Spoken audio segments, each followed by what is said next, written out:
인적이 드문 곳에 차 두 대가 마주 부딪히고 말았습니다. 아무도 보는 사람이 없어요. CCTV도 없어요. 누가 CCTV를 가릴 수도 없는 상황이에요. 잘했다 잘못했다 할 처지가 없는 차선도 없고 그저 그런 곳에서 사고가 난 거예요. 그나마도 운전수들은 다행이에요. 다친 곳이 없어요. 털털 털고서는 이제 차에서 내려와서 길가에 둘이 나란히 앉았습니다. 그리고 서로 통성명을 합니다. 어디로 가는 길이고 왜 이 길로 들어와서 나하고 이렇게 부딪히게 됐습니까? 그러면서 이거 보통 인연이 아니지 않습니까? 이게 보통 인연이 아니고서야 여기서 이렇게 부딪힐 리가 없지 않겠습니까? 그러면서 서로 이제 이야기가 깊이 되다 보니까 당신은 총각이고 나는 처녀고 이런 관계가 된 거예요. 그렇다고 하면 이거 하나님께서 무슨 계시가 있는 그런 사건인 것 같은데 우리가 오늘 이 날을 그냥 보낼 수는 없지 않겠습니까? 그래도 기념주라도 한잔 해야 되지 않겠습니까? 하면서 아가씨가 자기 차의 뒷 트렁크에 있는 술 한 병을 가지고 나왔어요. 그리고 그걸 땄어요. 그리고 총각에게 건네면서 이렇게 말합니다. 마침 컵이 없어요. 그러니까 선생님이 절반 정도 마시고 저에게 주세요. 다 마시면 안 돼요. 절반 정도 마시고 저에게 주세요. 그러면 제가 절반 마실 수 있게요. 그러면서 술 한 병을 건넸어요. 이 총각은 너무너무 기분이 좋았어요. 옆에 앉아있는 노처녀 별로 싫어 보이지 않아요. 그래서 이제 그것을 술을 저렇게 했는데요. 벌컥벌컥 잘 넘어가요.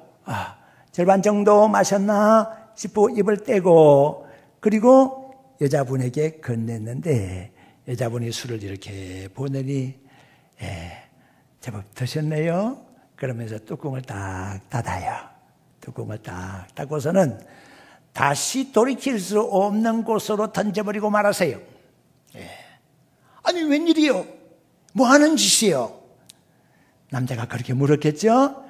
여자가 하는 말입니다.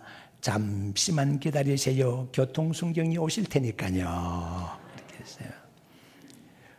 어떤 것에 지혜가 있는 건지 아시겠죠? 한 사람 지금 농락을 당한 겁니다. 교통사고에 대한 원인을 알기도 전에 이런 어처구니 없는 사건이 벌어졌다는 거예요. 참 지혜가 없기 때문에 그냥 당하고 만 거예요. 어설프게 당하고 만 거예요. 이 여자분은 어쩌면 조금 좀 안 좋은 면이 있기는 하지만은 나름대로 그래도 살아가는 처세수는 있지 않았을까 하는 생각은 하게 됩니다. 세상에 있는 사람들 가운데서 가장 지혜롭다고 알려진 민족이 있어요. 사람들 유대민족이라고 얘기하죠. 유대민족의 오랫동안의 지혜에 관련한 책을 서술을 했는데 그게 바로 탈무드라는 책이에요. 탈무드에 나와 있는 내용 한 가지를 소개를 해드리겠습니다. 많은 사람들이 배를 타고 여행을 하고 있습니다. 그 배에 타고 있는 사람들 가운데서는 부자가 굉장히 많았어요. 부자들이 쭉 둘러 앉아서 이제 자기들이 가지고 있는 부를 자랑하기를 시작했습니다. 나에게는 돈이 얼마나 있는데 이 돈 가지고서 집을 어떻게 지을 것이고 앞으로 어떻게 살 것이고 가족들과 어떻게 여행을 할 것이고 하는 것에 대한 계획을 쭉 얘기를 합니다. 또 한 사람입니다. 나에게는 이 주식이 있는데 이 주식을 팔아가지고서 값이 오를 때 팔아가지고서 집을 장만하고 또 어떻게 할 것이며 어떻게 할 것이며 라고 하는 여러 가지 계획을 또 설명을 합니다. 나에게는 금덩어리가 있는데 나에게는 진주가 있는데 나에게는 숨겨놓은 보물이 있는데 이런 것들 저런 것들 어떻게 해가지고서 크게 잘 살 겁니다라고 하는 얘기를 돌아가면서 쭉쭉쭉쭉 하게 됩니다. 그런데 그 사람들 가운데서 가장 형색이 좋지를 못하고 상태가 그렇게 좋지 못한 한 젊은이가 있었어요. 다 얘기가 끝날 즈음에 사람들의 시선이 이 젊은 청년한테로 갔어요. 여보게, 젊은 청년, 젊기는 하겠지만 뭐 자랑할 거리는 있겠지? 한번 얘기해봐. 이 젊은이가 얘기를 하려고 그러는데 도무지 무엇을 자랑할 것이 없는 거예요. 이런 말을 합니다. 제가 자랑할 수 있는 아주 귀한 것이 있습니다. 그런데 이 귀한 것은 아무렇게나 자랑할 수 없는 상황이에요. 어떤 분위기가 딱 되면 제가 저에게 있는 것을 자랑할 수가 있겠는데, 지금 현재는 제가 가지고 있는 것을 아무리 자랑해도 여러분들이 잘 모를 겁니다. 혹시 모르니까 좀 견뎌보십시다라고 했습니다. 항해하는 중에 며칠이 지났는데 큰 풍랑이 일어났어요. 배가 거의 파손했습니다. 사람들은 간신히 섬에 걸려서 구조는 받기는 했는데 배는 다 부서져서요. 구조된 사람들, 그 섬에는 아무것도 없었습니다. 무인도였습니다. 돈을 가지고 있는 사람들이 장사하는 데가 있어야지 돈을 사용을 하고 식료품을 살 수가 있을 것이고 여러 가지를 구할 수가 있겠죠. 그런데 거기는 아무런 장사하는 곳이 없어요. 돈이 있어도, 금덩어리가 있어도, 보석이 있어도 아무런 소용이 없어요. 권력이 있는 사람 무슨 소용이 있겠어요? 아무런 소용이 없어요. 그래서 많은 부자들이 할 일이 없어서 뒷짐지고 왔다 갔다 그러면서 빈둥거리고 있었대나 봐요. 그런데 한 곳에 여러 사람들을 불러놓고 지혜를 가르치고 있는 사람이 있었어요. 바로 그 사람. 나에게 아주 귀한 것이 있는데 이것은 말하면 믿지 못할 것이고 이건 아주 귀한 것입니다라고 말했던 바로 그 젊은 청년, 그 젊은 청년이 가지고 있었던 것은 바로 지혜였습니다. 지혜라고 하는 것은 돈 가지고 살 수 있는 상황이 못 됩니다. 지혜라고 하는 것은 많이 배워서 얻는 것이 아닙니다. 지혜는 경험을 많이 했다고 해서 쌓여지는 것이 아닙니다. 지혜는 처세술이 능하다고 해서 지혜가 생기는 것은 절대로 아닙니다. 많은 사람들이 존경한다고 해서 지혜가 있는 것이 아닙니다. 지혜는 가장 개념 정리하기가 어려운 것 중에 한 가지가 지혜라고 볼 수가 있을 겁니다. 이스라엘 백성들은 예수님 오시기 전 BC 400년대, 즉 에스라 시대에서부터 예수님 오시기 이후에 600년, 그러니까 건 1000여 년 기간 동안에 탈무드를 정리해서 책으로 집대성했습니다. 그 속에는 유대인들이 꼭 읽어야 하고 유대인들이라고 그러면 꼭 읽어서 지혜롭게 할 만큼한 말씀들이 그 속에 꼭 보석처럼 들어가 있어서 이스라엘 백성들이 국가 없는 유랑민족이 되어서 2000년을 전 세계의 유랑민족이 되었었지만은 결국은 국가를 독립시키고 한 왕조를 일으킬 수가 있게 된 힘이 된 것. 중세 암흑 시대를 지나면서 문예 부흥기 르네상스를 지나면서 힘겹고 어려운 시절을 지나면서도 국가의 정체성을 상실하지 아니하고 넉넉히 설 수가 있었던 비결 중에 하나가 탈무드를 통한 지혜였다고 하는 것입니다. 그래서 그들은 성경 다음으로 탈무드를 귀하게 여기는 그런 민족이라고 얘기합니다. 오늘 저는 말씀을 통해서, 오늘과 다음 주의 말씀을 통해서 그 무엇과도 비교할 수 없는 지혜에 대해서 말씀을 드리려고 합니다. 먼저 첫째는 지혜의 특성에 대한 말씀입니다. 오늘 본문 잠언 8장의 말씀을 보게 되면 길거리 내거리에 서며 성벽 높은 곳에 서며 출입하는 곳에 서서 소리를 높이고 있는 자가 계십니다. 누굴까요? 지혜입니다. 내가 소리를 높인다는 것입니다. 내가 사거리에 섰다는 것입니다. 내가 성벽 높은 곳에 섰다는 것입니다. 성벽 높은 곳이라 그러면 많은 사람들이 모여드는 곳이고 그곳에서 재판도 행해질 수 있는 곳입니다. 출입하는 곳입니다. 들어오고 나가는, 성문을 들어오고 나가는 많은 사람들이 그곳을 드나드는 곳인데 바로 거기에서 소리를 높인다고 하는 것입니다. 이것은 지혜의 개방성과 더불어 지혜의 보편성을 말하는 겁니다. 모든 인생은 하나님의 형상을 닮아서 창조가 됐습니다. 하나님의 형상 그 자체 속에 다른 모든 동식물들과 구별될 수 있는 지혜가 있다고 하는 것입니다. 그 지혜는 어떤 사람에게는 나타나고 어떤 사람에게는 감추어진 것이 아닙니다. 사거리에서 출입하는 곳에서 언제나 크게 고함치고 알리는 것이 지혜의 성격이기 때문에 누구든지 마음만 열게 되면, 누구든지 하나님을 닮게만 되면, 하나님을 찾기만 하면 지혜는 그 사람의 소유가 될 수 있다는 것입니다. 읽지는 않았습니다만 잠언 7장으로 넘어가서 7절에 보게 되면 지혜 없는 자가 나타납니다.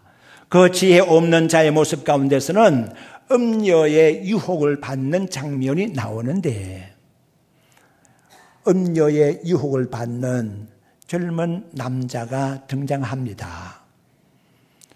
음녀에 끌려서 어디로 가느냐? 끌려서 가는 곳은 음녀의 골목이라고 했습니다. 우리가 여기서 잠깐 기다리다가 날이 저물었을 때에, 어두워졌을 때에 나와 함께 우리가 즐길 수 있는 곳으로 가자. 그러면서 음녀에게 끌려가는 불쌍한 한 청년의 얘기가 잠언 7장 7절로부터 나타나고 있습니다. 지혜 없는 자의 모습이 그러하다고 하는 겁니다. 오늘날 우리 주변에서 일어나고 있는 참으로 비상식적인 것, 어쩌면 많은 사람들이 이 일을 한결같이 행하고 있기는 하지만, 그래서 상식적인 선으로 이해할 수 있으리라고는 하지만은 그래도 지혜 있는 자의 입장에서 볼 때는 비상식적인 것으로 치부할 수밖에 없는 것들이 있습니다. 한 가지 예를 들어 설명합니다. 검찰계의 주목을 받으면서 크게 성공한 사람이 한 사람 있었습니다. 이 사람이 부인은 얼마나 열심히 교회를 다녔는지 몰라요. 그래서 부인이 늘 말합니다. 여보 교회 나가자. 그러니까 이분이 하는 얘기가, 내가 너무너무 바쁘다. 그러니까 내가 당신한테 약속하는데 내 직을 다 내려놓고 은퇴를 하게 되면 당신하고 함께 손잡고 교회 나가마. 그래서 부부가 손가락 걸고 약속을 했어요. 드디어 부장검사로 지냈던 이분이 은퇴를 하게 됐어요. 약속대로 하세요. 그래서 아내가 남편을 붙잡아 교회로 끌었어요. 약속을 지켰어요. 네. 이분이 교회로 나갔습니다. 그리고 예수 믿기 시작했습니다. 예수를 믿게 되니까 이게 별천지야. 자기가 알지 못하는 세계에 들어오게 된 거예요. 듣는 모든 말씀이 생소한 말씀이고 그 말씀이 와서 닿는데요, 길이요 진리요 생명 되신 주님의 말씀이 딱딱 와서 닿는데요, 말씀 하나하나가 아주 쩍쩍 그렇게 마실 수가 없어요. 그 영혼이 맛있게 하나님 말씀을 받았어요. 그러면서 점차 신앙인이 되어가는 거예요. 초신자가 점점 하나님의 말씀에 깊이 심취하기 시작했어요. 네. 초신자였지만은 열심히 배웠어요. 초신자 과정이 다 끝났어요. 드디어 많은 사람들 앞에서 자기가 이렇게 믿고 있다라고 하는 것을 간증한 시간이 됐어요.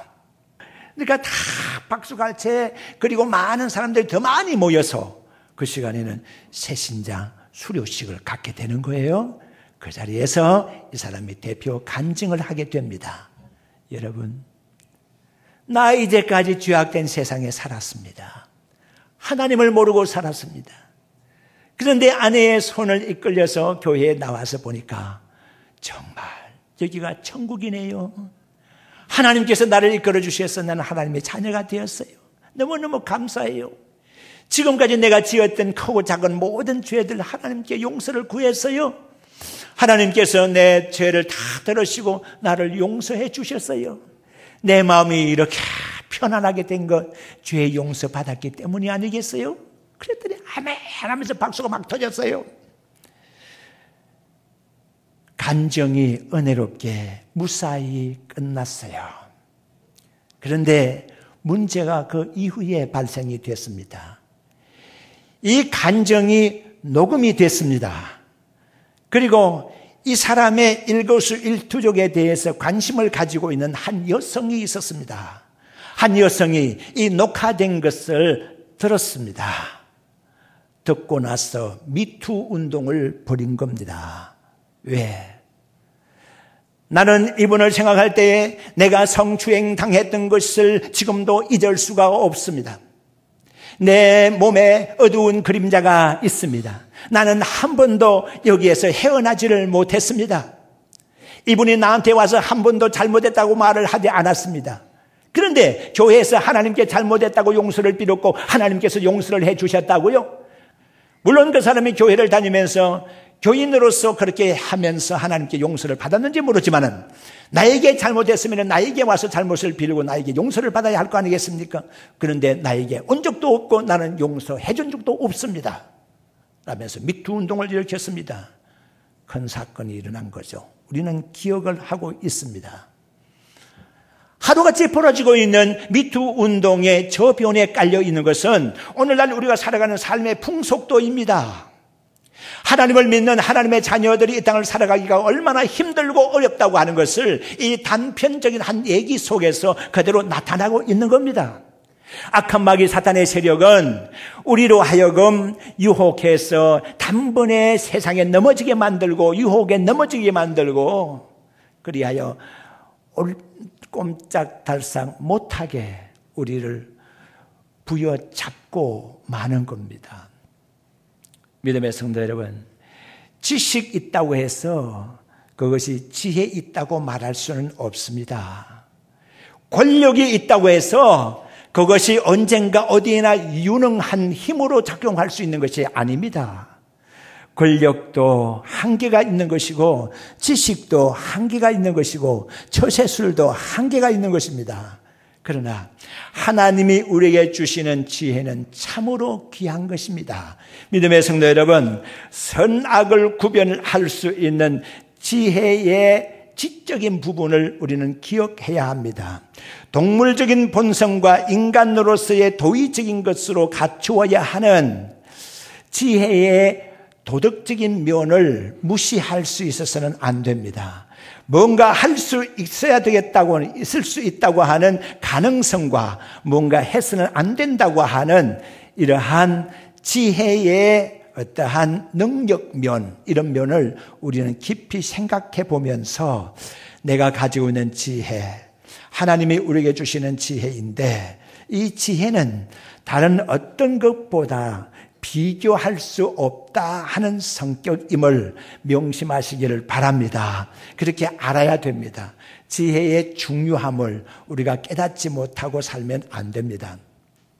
그런데 우리가 오늘 뒤에 읽은 8장 22절로 말씀을 보게 되면 지혜가 언제 어디에 있었는가 하는 것이 기록이 되고 있습니다. 하나님께서 천지 만물을 창조하실 때에 하나님께서 나를 가졌었다라고 22절에 기록하고 있죠. 하나님의 천지 만물을 창조하실 때 내가 거기 있었다고 하는 거예요. 내가 거기서 세움을 입었다는 거예요. 하나님께서 천지 만물을 창조하실 때에 하나님과 함께 거기에 있었고, 좀 더 읽어보게 되면 하나님의 천지 만물을 창조하실 때 내가 거기서 즐거워했다고 하는 겁니다. 이렇게 하나님과 함께 계셨던 분이 누굽니까?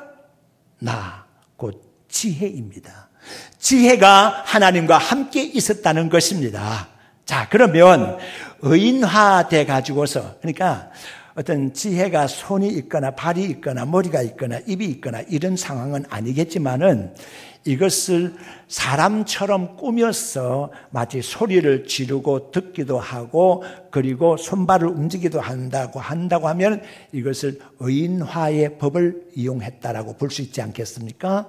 그리고 사람들은 위인을 존경하는 습관이 있지 않겠습니까? 그러니까 지혜라고 하는 것이 엄청나게 중요한 것이고 사람들은 위인을 존경하는 습관이 있으니까 지혜를 존경하는 마음을 가져라는 뜻이에요.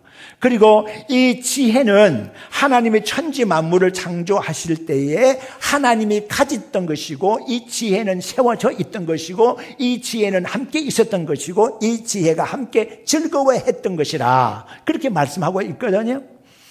천지 만물을 창조하셨던 창세기 1장 1절로 4절까지 말씀 보게 되면, 하나님이 천지 만물을 창조하시니라.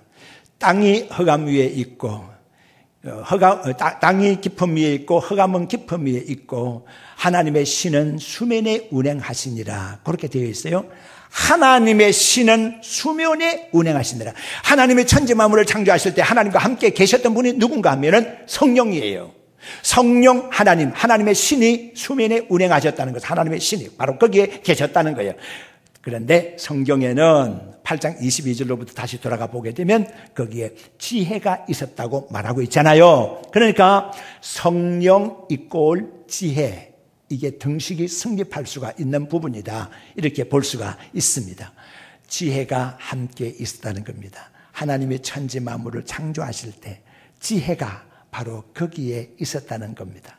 믿음의 성도 여러분, 우리의 삶을 살아갈 때에 중요한 것이 무엇일까요? 우리가 이 땅을 살아갈 때에 가장 우리에게 소용되는 것이 무엇일까요? 그것은 바로 지혜입니다. 다른 것 다 무시할 수 있어도 지혜만 있으면은 넉넉히 모든 일을 감당할 수 있게 되는 것이지요.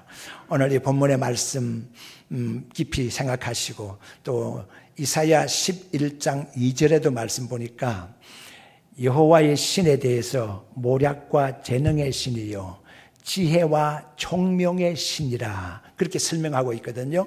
여호와의 신 성령을 지혜와 총명의 신이라 그렇게 기록하고 있어요. 분명히 아실 것은 지식하고는 구별되는 것이다. 과학하고 구별되는 것이다. 철학하고 구별되는 것이다. 처세술과도 구별되는 것이다. 귀하고 아름다운 것이다. 그러니까 지혜와 다른 그 무엇을 어떻게 비교할 수가 있겠느냐.